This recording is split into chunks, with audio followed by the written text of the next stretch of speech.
saat lautan tak lagi bertepi, itu artinya habislah kita.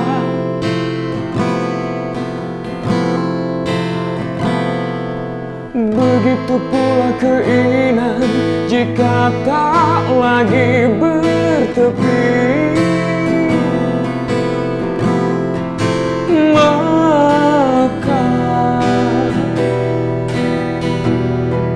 habislah kita. Maka habislah semua.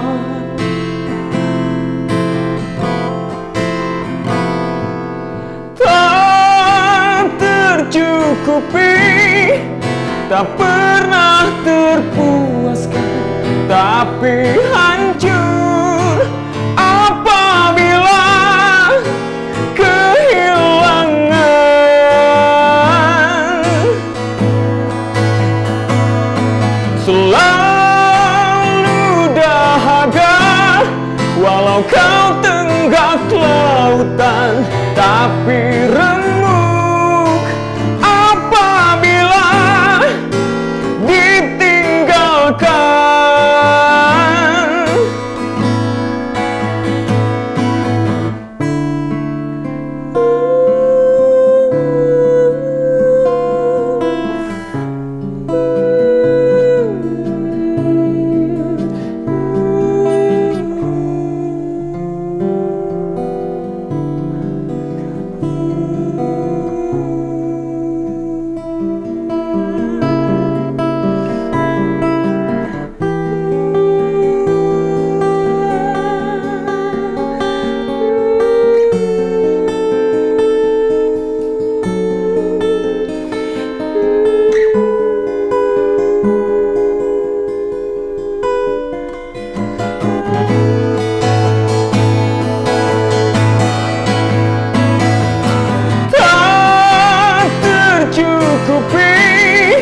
Tak pernah terpuaskan, tapi hancur apabila kehilangan.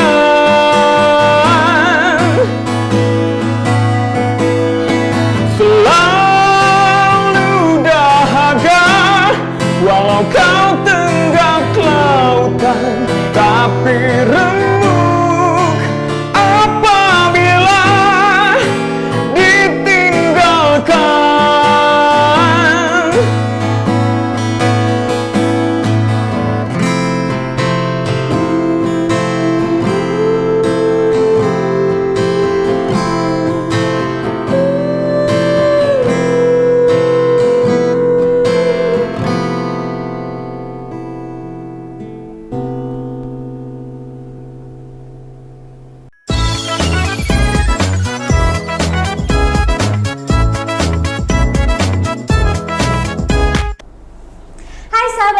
Podcast, kembali lagi di podcast kali ini. Dan di podcast kali ini kita mau ngomongin tentang musikalisasi puisi. Dan di sini ada Kak Iqbal yang udah expert banget nih di dunia musikalisasi puisi. Sebelumnya Kak Iqbal, atau maaf ya kalau misalnya kebalik-balik, misalnya kakak atau abang, bebas lah.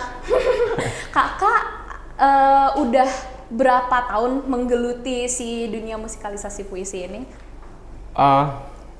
Halo Pet. Halo semua. Udah berapa tahun ya? Dari 2011. 2011, berarti sudah 10 tahun 10 tahun ya, nggak kerasa ya? Iya, 2011, ya, sekarang udah 10 tahun lah bermusikalisasi puisi. Oke. Menurut kakak nih, musikalisasi puisi itu apa sih? Pengertiannya menurut kakak sendiri gitu. Ya, menurut saya pribadi aja ya. Iya dong. Ya, musikalisasi puisi itu sebuah aliwahana dari puisi menjadi sebuah suguhan musik gitu. Suguhan musikal. Jadi ada pengalihan dari sastra menjadi sebuah karya musik gitu. Oh, oke. Kenapa harus musikalisasi puisi? Kenapa nggak puisi aja? Karena alihwahana gitu. Oh, jadi dialihkan jadi gitu jadi ya? karena dialihwahanakan ke gini deh, ada puisi objek puisi gitu. Iya, betul. Terus ada mangkuk namanya musik. Si musik ini akhirnya menjadi mewadahi si puisi ini gitu. Oh iya, jadi bentuknya berbeda tapi tapi kata-katanya esensinya tetap puisi. Tetap puisi gitu. Oke. Core-nya tetap puisi. Oke. Terus bedanya musikalisasi puisi sama lagu biasa tuh apa sih, Kak? Yang membedakan mereka tuh apa gitu? Kalau musikalisasi puisi jelas ya. Bahan dasarnya puisi. Iya. Terus diberikan unsur-unsur musikal, unsur-unsur musik. Terus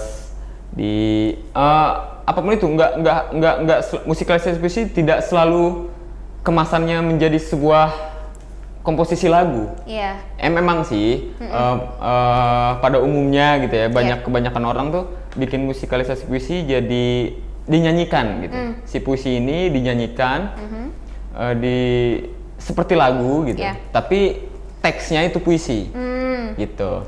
Kalau lagu itu teksnya ya syair lagu, lirik. Biasanya si pengarang lagu atau si komposer lagunya itu yang membuat syairnya memang dikhususkan untuk lagu gitu. Jadi gitu. Jadi misalkan Ariel Noah gitu, dia sastrawan bukan sih gitu. Dia pencipta lagu bukan sastrawan karena walaupun si syair lagunya itu puitis bisa dikatakan gitu ya, diksi-diksinya puitis gitu. Tapi dia menulis bukan untuk dijadikan sebuah puisi gitu. Latar belakangnya juga bukan dari puisi kan ya? Jadi dia sebenarnya tipis sih perbedaannya. Hanya motif. Iya, betul. Motif. Kita mau nulis nih motifnya apa? Apa mau menjadi sebuah lagu atau menjadi sebuah puisi? Walaupun secara teknis penulisan atau pemilihan kata dan sebagainya ya sama ya kalau menurut saya ya, itu bisa sama gitu. Tapi akhirnya perbedaannya sangat tipis hanya di motifnya saja. Oh, di motifnya saja. Oke, I get it. Oke, ini pertanyaan yang agak tricky nih. Jadi, apa nih? Kan kakak nih udah berpengalaman banget lah di musikalisasi puisi gitu, istilahnya di musikalisasi puisi Indonesia gitu. Tapi secara gak langsung kakak punya tanggung jawab yang harus kakak emban gitu. Wow. Dan kira-kira gini loh, kalau misalnya kakak ada tanggung jawab untuk menyebarluaskan si musikalisasi puisi ini ke seluruh Indonesia, kenapa yang aku lihat selama ini musikalisasi puisi itu belum terlalu dipandang dan kayaknya cuma orang-orang sastrawan deh yang bisa melakukan atau bisa mendengarkan, nggak bisa mendengarkan sih, ini kan bisa siapa aja yang dengar, cuman maksudnya yang lebih mendengarkan tuh cuma kalangan-kalangan para sastrawan. Berarti kontribusi kakak apa untuk musikalisasi puisi di Indonesia biar bisa makin menyebar luas gitu? Wow. Kompleks ya? Ini akhirnya apa ya? Balik lagi ke misinya ya. Saya bermusikalisasi puisi itu misinya apa? Iya gitu. sih betul. Balik lagi ke situ. Saya 10 tahun belakang ini menggeluti musikalisasi puisi gitu. Pertama ya memang suka puisi, terus kebetulan saya juga suka musik gitu. Asik. Akhirnya, ternyata ada loh sebuah genre sastra, bukan genre sastra apa ya? Sebuah bentuk apresiasi sastra gitu, khususnya apresiasi puisi melalui musik, namanya musikalisasi puisi gitu. Betul. Menarik nih gitu. Akhirnya coba mainin gitu, coba menggeluti gitu musikalisasi puisi. Walau sebetulnya si musikalisasi puisi ini sendiri pun belum menjadi sesuatu yang bisa dikatakan apa ya diresmikan, bukan diresmikan. Belum ada akademisi yang fokus mengurusi musikalisasi puisi. Jadi musikalisasi puisi ini masih sangat bebas gitu. Belum ada teori pastinya, belum ada disiplin ilmunya gitu. Belum ada penelitian secara dalam gitu dan akhirnya dibakukan lah gitu ya. Belum ada. Jadi memang hanya sebagian kecil dari sebuah apresiasi sastra aja sih sebenarnya. Nah, akhirnya saya pribadi gitu sebagai praktisi musikalisasi puisi akhirnya punya tujuan lain gitu. Selain suka juga kayaknya menarik nih mengenalkan puisi ke masyarakat luas gitu. Iya, betul. Khususnya ke anak remaja gitu yang saya juga kadang bertanya gitu kepada anak sekolah, tahu W.S. Rendra nggak? Nggak tahu. Tahu Chairil Anwar nggak tahu. Wah, ini bahaya juga gitu. Mereka nggak tahu. Nah, makanya akhirnya saya punya tujuan untuk mengenalkan puisi. Gimana caranya biar puisi ini lebih ringan, lebih enak diterima gitu ya.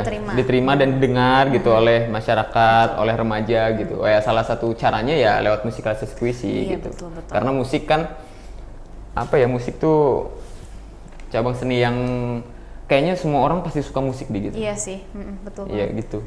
Akhirnya tanggung jawab saya berat kalau bicara itu. Ya itu tadi, saya mencoba untuk mengenalkan puisi kepada masyarakat dari mulai yang ya dari bawah ke atas lah gitu ya. Musikalisasi puisi bisa sangat eksklusif, juga bisa sangat merakyat gitu. Ini tuh sangat bisa dilakukan. Gitu. Tergantung ya kemasannya itu tadi, mau dibikin kayak gimana. Nanti akhirnya ke pertanyaan bahwa sejauh mana saya melakukan itu kan gitu.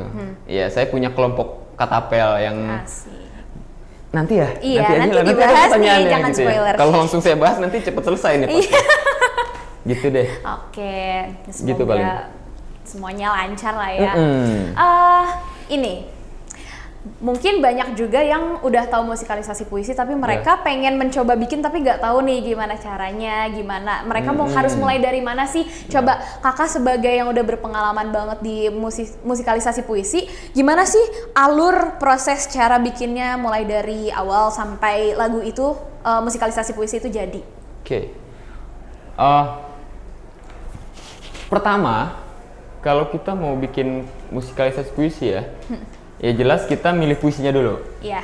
Kita pick puisinya, kita suka puisi siapa gitu, puisi yang seperti apa gitu. Biasanya kalau saya pribadi sih menemukan puisi itu tuh seperti jodoh ya. Asik. Gitu ya.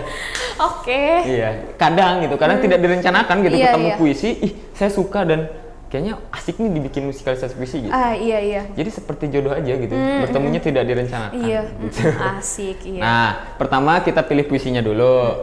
Setelah ketemu, baru deh. Biasanya kan kalau seorang komposer gitu ya, seorang pembuat komposer lagu atau musik ya, seorang komposer biasanya ketika dia melihat fenomena, menemukan gagasan gitu.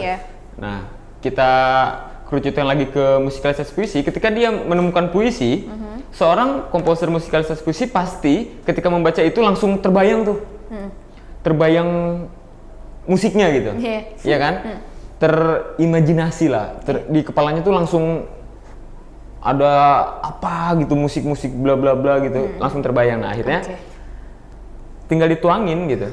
Nah kalau untuk pemula biasanya yang saya alami ya, apalagi saya beberapa kali menjadi juri musikalisasi puisi di tingkat paling rendah lah, di SMP, karena kan membuat musik tuh agak sulit ya. Iya betul. Nah, ya di tingkat SMP biasanya mulai dibiasakan tuh si murid mengubah teks puisi menjadi sebuah musikalisasi puisi itu dengan cara mereka mengadopt gitu lagu yang sudah ada. Gitu. Iya. Terus dia masukin tuh nadanya si puisi ini. Pakai template yang udah ada gitu ya. Iya, dicocok-cocokin gitu ya. Dimasukin aja. Awalnya itu. Tahap pertama kalau anak SMP. Nah, mulai ke SMA mungkin kalau anak SMA mungkin dia mulai bisa bikin nada sendiri ya. Ya. Tapi kalau yang ngeceplak gitu, yang ngeceplak dari lagu yang udah ada, misalnya lagu Tulus nih, apakah si Tulus ini akan marah? Secara hukum hak cipta ya itu nggak boleh. Iya, memang. Tapi betul. ini kan balik lagi ini untuk media pembelajaran. Media pembelajaran nggak masalah lah. Iya. Nggak masalah kalau buat saya ya. Kalau buat orang nggak tahu. Kalau buat saya sejauh itu untuk pembelajaran, menurutku nggak masalah. Iya, kecuali benar-benar mau diniatin untuk diplagiatin kali ya. Untuk dikomersialkan, komersialkan itu nggak boleh. Iya betul. Nah, ketika sudah masuk SMA ataupun udah mahasiswa atau udah dewasa lah, nah baru di situ mereka sudah mulai bisa mengkompos sebuah musikalisasi puisi. Nah, awalnya pertama kita harus paham dulu, gimana sih caranya membedah sebuah puisi, gitu.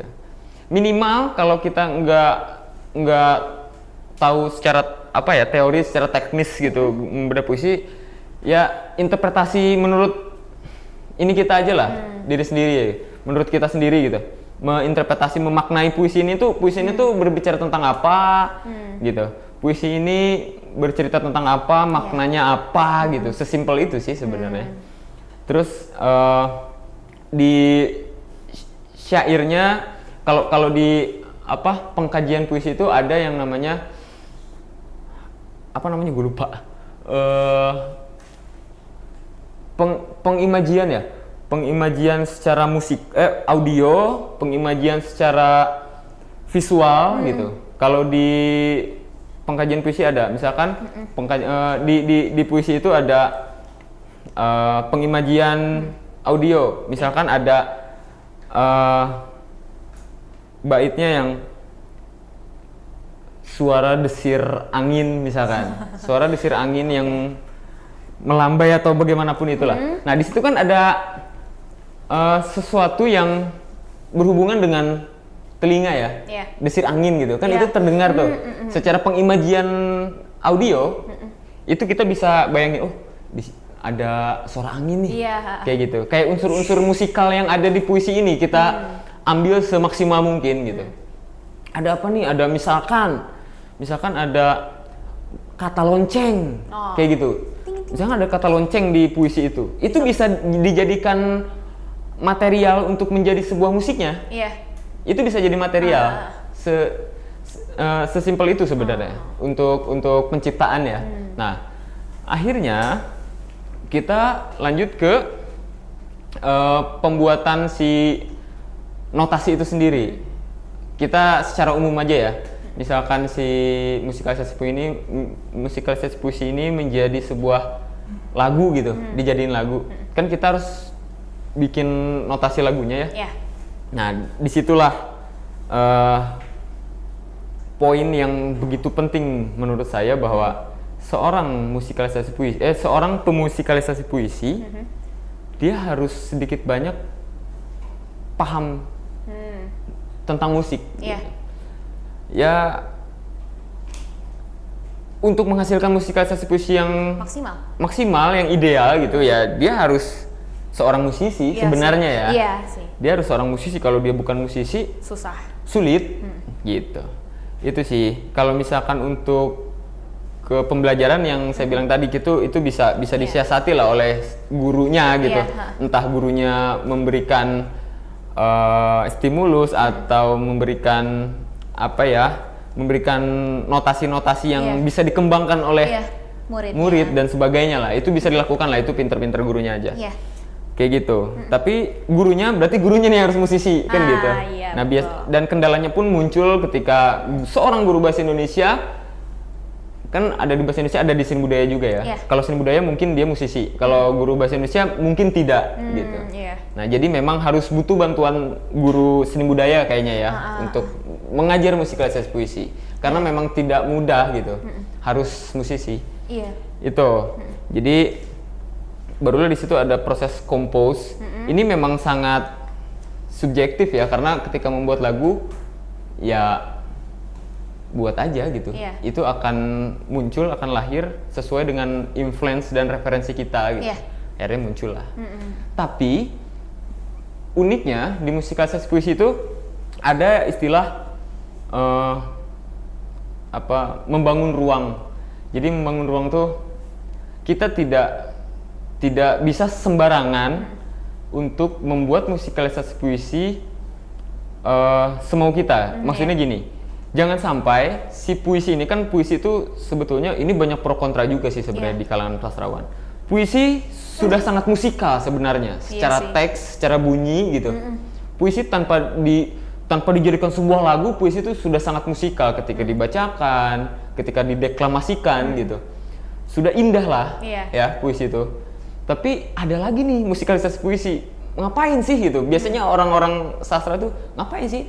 Tapi ketika orang yang bikin musikalisasi puisi ini bisa memaksimalkan puisi itu menjadi sesuatu yang lebih keren gitu, lebih maksimal gitu. Si tenaga puisi ini lebih keluar lagi gitu ketika dimusikalisasi puisikan, itu bakal keren. Jadi misal contoh, saya suka musik rock gitu. Terus saya milih puisi Sapardi Djoko Damono misalkan, Hujan di Bulan Juni misalkan. Terus ya kan ketika kita bikin lagu kan subjektif banget dong. Gue suka musik rock nih. Gue suka, ya bisanya bikin lagu rock. Pas mainin lagu, mau ngubah puisi si Hujan di Bulan Juni jadi musikalisasi puisi, dia musisi rock. Akhirnya si notasi gitu, itu nggak cocok sama si puisinya. Jadi malah malah disharmonis lah istilahnya. Malah tidak harmonis si musik sama puisi. Kasusnya sama kayak misalnya kita bikin liriknya yang sedih-sedih, tapi pas divisualisasikan ke lagu jadi tiba-tiba jadi lagu seneng, tapi liriknya nyesek gitu. Ya nggak sih? Iya. Mirip-mirip kayak gitu kali ya? Iya gitu. Ya kayak gitu. Jadi malah disharmonis antara puisi dan musik kayak gitu. Itu sah-sah aja sih sebenarnya, nggak ada yang nggak boleh juga ya, nggak dosa juga. Cuman nggak ini aja gitu, nggak bagus aja. Jadi sebisa mungkin seorang pemusikalisasi puisi itu bisa mengambil sebanyak-banyaknya hal yang bisa dikembangkan gitu. Terus jangan sampai musiknya malah merusak si puisi itu sendiri. Kayak gitu. Jangan sampai tuh. Betul. Jangan sampai malah merusak puisinya. Mungkin itu yang bikin menurut saya gitu, itu kesulitan dalam membuat musikalisasi puisi itu.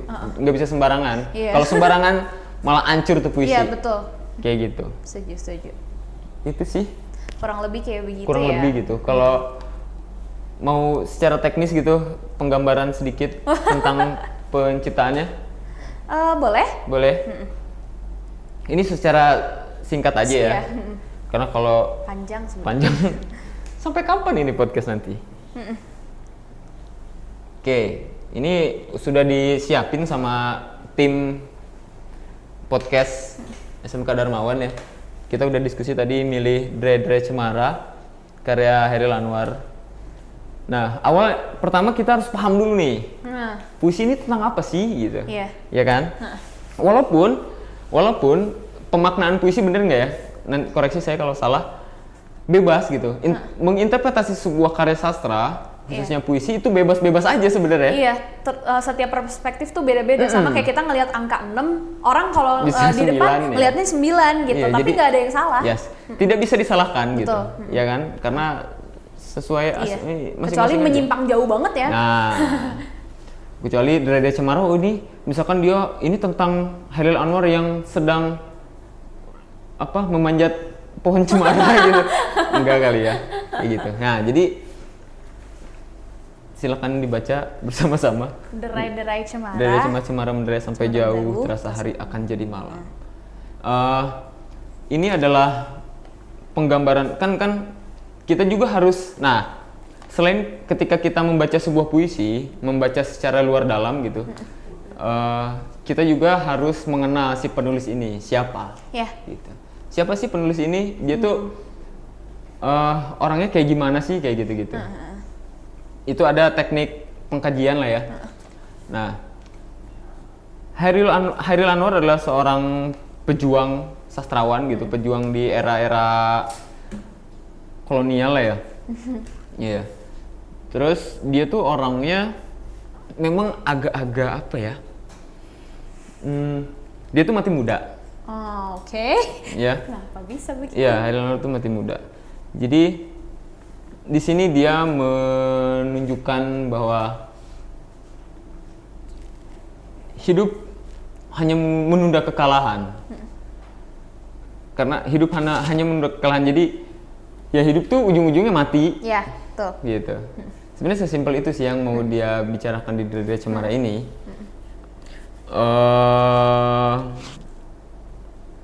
Terus ketika kita membaca ini, sepertinya ada keresahan, terus ada sedikit apa ya?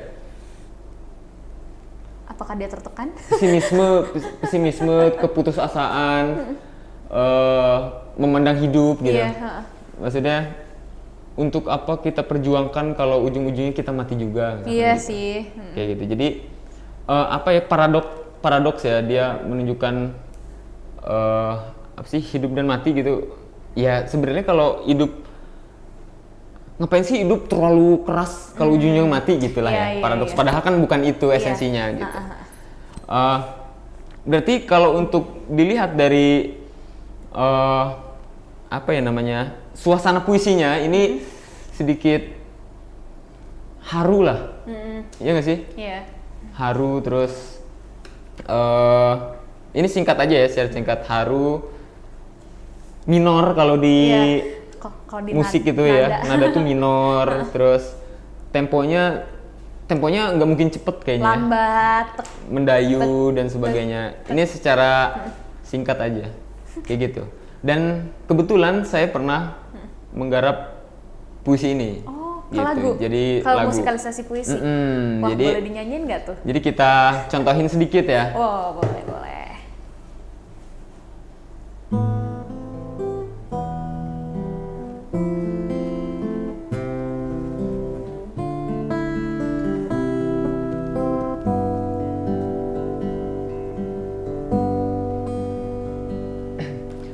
Cemara mendera sampai jauh, terasa hari akan jadi malam. Ada beberapa dahan di tingkat merapu, dipukul angin yang terpendam. Kayak gitu di bait awalnya. Dan Dada Cemara ini pernah dibawain sama Bandanera juga kalau nggak salah. Wah. Iya nggak sih? Iya. Aku nanti cari lagi, oke? Cari deh. Kalau bahasa anak sekarang, mood kali ya. Iya. Mood sebuah lagu tuh yang saya bilang tadi, suasana hati gitu. Mood. Yes. Moodnya kayak gitu. Ya, Dada Cemara tuh kalau kita baca akhirnya sisi musikal saya sebagai pembuat musikalisasi puisi ini terbangun moodnya menyesuaikan dengan lirik si puisinya gitu. Setuju. Nah, si Bandanera pun ketika buat ini sama, moodnya nggak jauh beda. Tapi kan akhirnya masalah aransemen ya kan masing-masing ya. Kayak gitu. Itu bisa pengembangan lah si musisi masing-masing lah. Kayak gitu. Oke, jadi kalau misalnya kita mau bikin musikalisasi puisi itu intinya memang disarankan kitanya juga memang ada jiwa-jiwa musisinya gitu. Harus. Lah ya. Tapi even kita nggak punya jiwa-jiwa musisi, terus kita mau bikin musikalisasi puisi, mungkin kita bisa ngasih puisi kita ke orang yang ngerti musik, nanti mereka yang bikinin, nanti kerjasama lah apa segala macem. Gitu.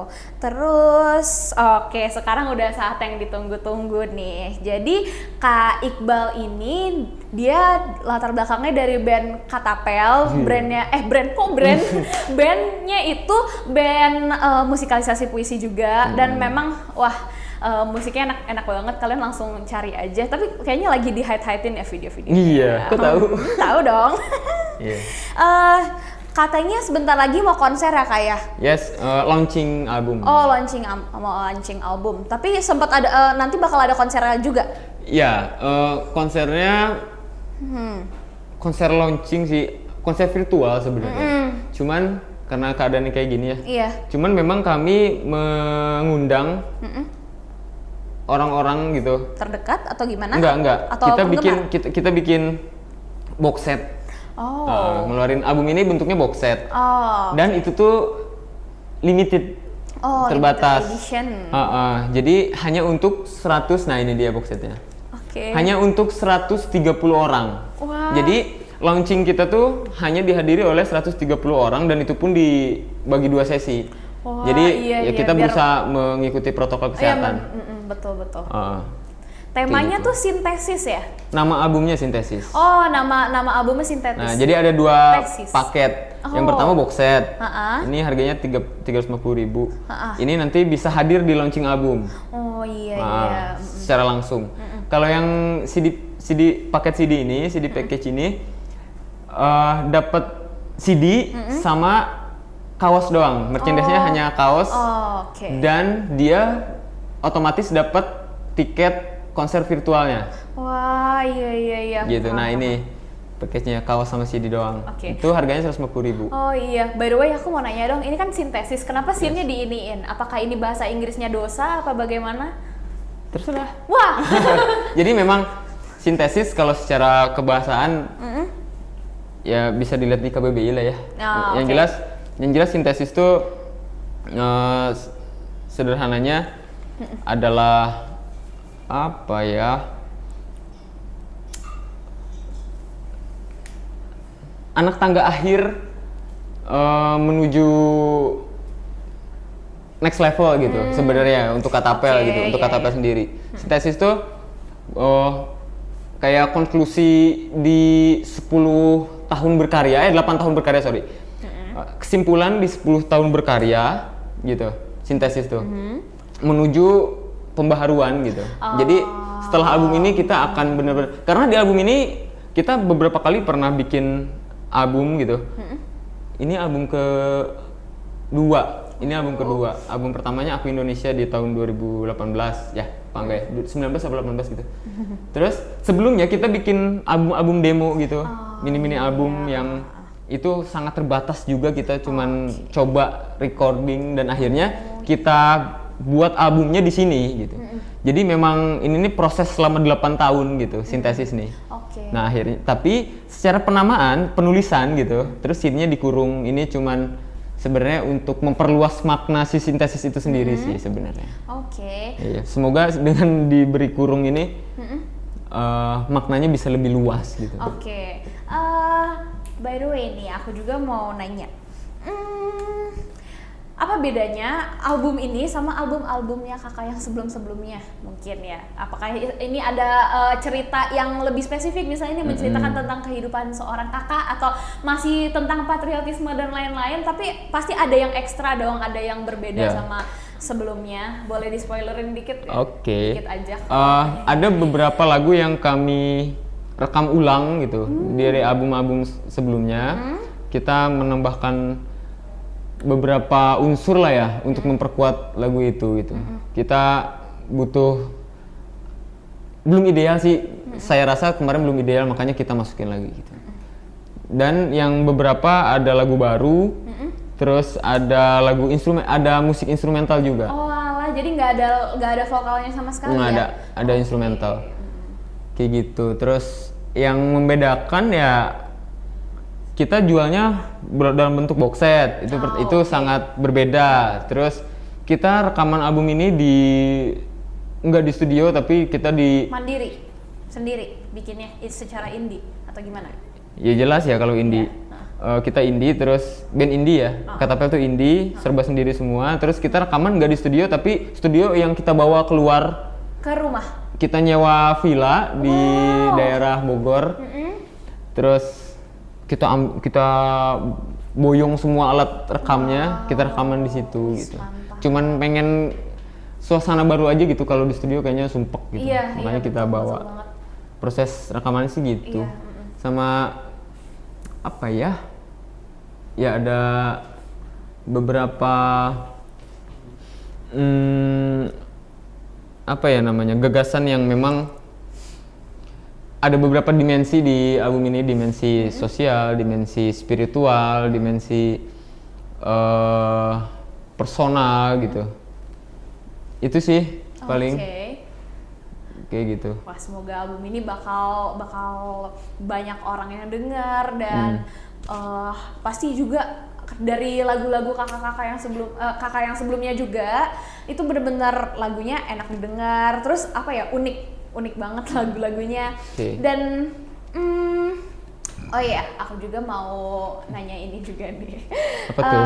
Jadi kan apalagi kalau yang nonton udah pernah denger lagu Kakak atau lagu Katapel yang sebelum-sebelumnya, pasti tahu lagunya itu memang etnis banget ya, kayak jarang banget ditemukan di musisi-musisi lain, kayak unik aja gitu, bener-bener mereka punya konsep sendiri. Dan dulu Kakak kayaknya orangnya cukup idealis ya dengan tema yang Kakak pegang, dengan tema yang kayaknya pengennya ini aja, tapi mulai dari single Kakak yang paling terbaru kemarin itu mulai apa ya, mulai mengikuti yang anak-anak sekarang tuh suka gitu, misalnya rada-rada pop gitu, rada-rada galau-galau manja. Itu karena apa tuh Kak? Memang Kakak udah mulai suka kayak gitu atau memang karena mau ngikutin kemauan orang-orang aja apa gimana?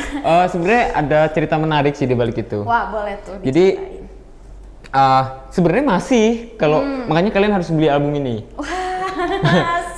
di dalam albumnya apalagi ada yang instrumental. Kalau misalkan ada asumsi, ada opini bahwa kami mengikuti ya katakan pasar gitu. Enggak banget, karena kita ada lagu instrumental di dalamnya. Musik instrumental. Jadi kayaknya enggak deh. Tapi kalau untuk single kami itu ada di album ya. Yang kemarin kami luncurin single itu ada di album ini. Nah, kita keluarin dulu single pertama itu judulnya Kini. Nah, ada cerita di balik lagu ini. Memang ini lagu agak ngepop. Ya. Agak ngepop, terus sangat easy listening gitu. Enak, simple gitu. Simple banget, aransemennya simple banget. Nah, alasan kami masukin lagu ini ke album tuh gara-gara saya pernah ngegarap jadi musik director di sebuah pertunjukan teater. Nah, teater ini konsepnya memang agak-agak apa ya, psikologi teater lah kali ya. Kayak lagunya, tau nggak si Kunto Aji yang Pilu Membiru itu? Kayaknya eksperimental sosial eksperimental gitu.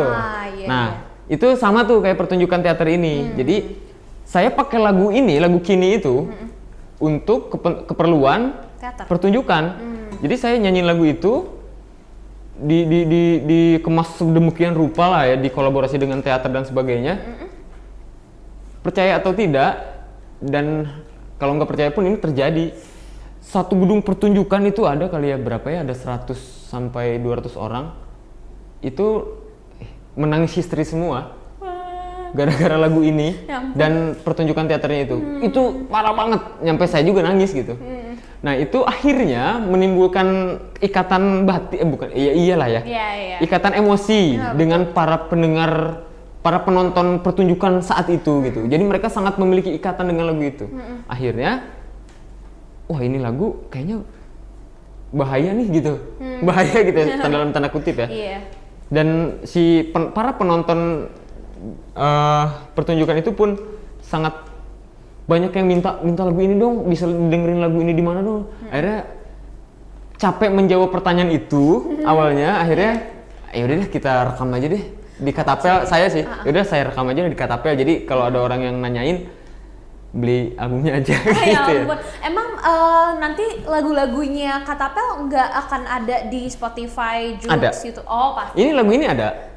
Single Kini itu sudah ada di Spotify, Apple Music, dan lain-lain. Udah ada video klipnya juga. Di YouTube kan udah dirilis video klipnya 10 November. Nah, akhirnya itu tadi Katapel kan biasanya nggak cinta-cintaan gitu, bukannya cinta apa dulu ya, apa dulu gitu, asmara lah ya kita, nggak pernah kayak gitu, bucin lah ya, nggak bucin gitu. Sedangkan lagu ini kalau dilempar ke halayak luas, kayaknya bucin gitu. Nah, makanya gimana nih caranya ketika kita launching singlenya nggak bucin-bucin banget gitu. Nah, akhirnya saya akalin sama anak-anak bikin video klipnya tuh bener-bener matahin itu. Iya sih, karena kalau misalnya terlalu bucin juga jadi terlalu apa ya, kayak agak terlalu childish aja nggak sih? Agak bertentangan sama kakak yang mungkin udah dewasa kali ya. Akhirnya si video klipnya kami kemas dimasukin unsur Kini itu berbicara tentang kehilangan, dan kehilangan ini kita asumsikan sebagai kehilangan seorang yang sangat berjasa bagi diri sendiri, dan bangsa ini. Gitu. Akhirnya oke. berbicara tentang kepahlawanan. Ya Akhirnya. ampun, patriotisme sekali. Yes, Keren. di video klipnya. Gitu. Oke. Tonton aja kalau Iya. penasaran. Oke, ya segitu dulu untuk podcast kali ini. Kita berterima kasih banget nih sama Kak Iqbal nih. Sama-sama. Udah berbagi tentang musikalisasi puisi. Semoga musikalisasi puisi makin berkembang ya di Yes. Indonesia. Kalian Amin. juga kalau misalnya mau bikin musikalisasi puisi, boleh mulai bikin-bikin. Yes. Karena akan mengembangkan seni di Indonesia juga. Nah, sebelum kita akhir ini, kita nyanyi bareng dulu boleh kali ya? Boleh. Yuk nyanyi lagu apa? Sampai jadi debu. Bandanera ya?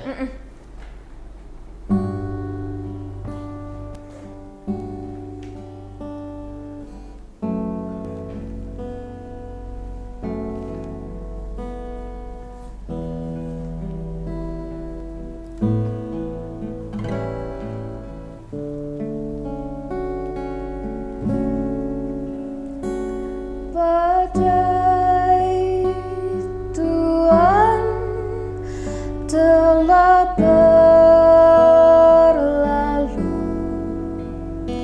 Salahkah ku menuntut mesra?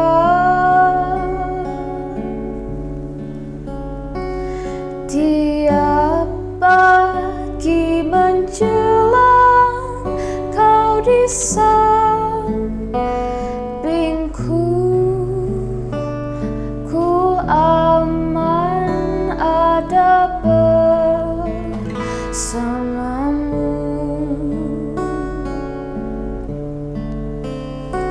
Selamanya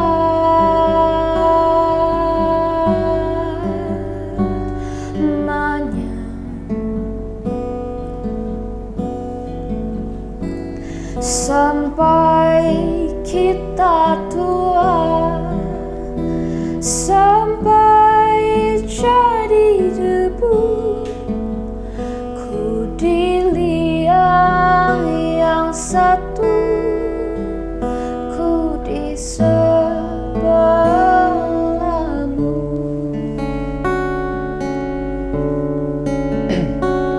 Badai puan telah berlalu. Salahkah ku menuntut mesra? Tiap taufan menjerang, kau di sampingku, kau aman ada bersamaku.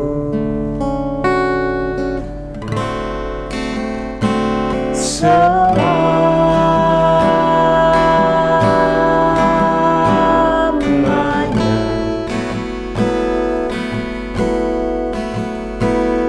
sampai kita tua, sampai jadi debu, Di liang yang satu, ku di sebelahmu.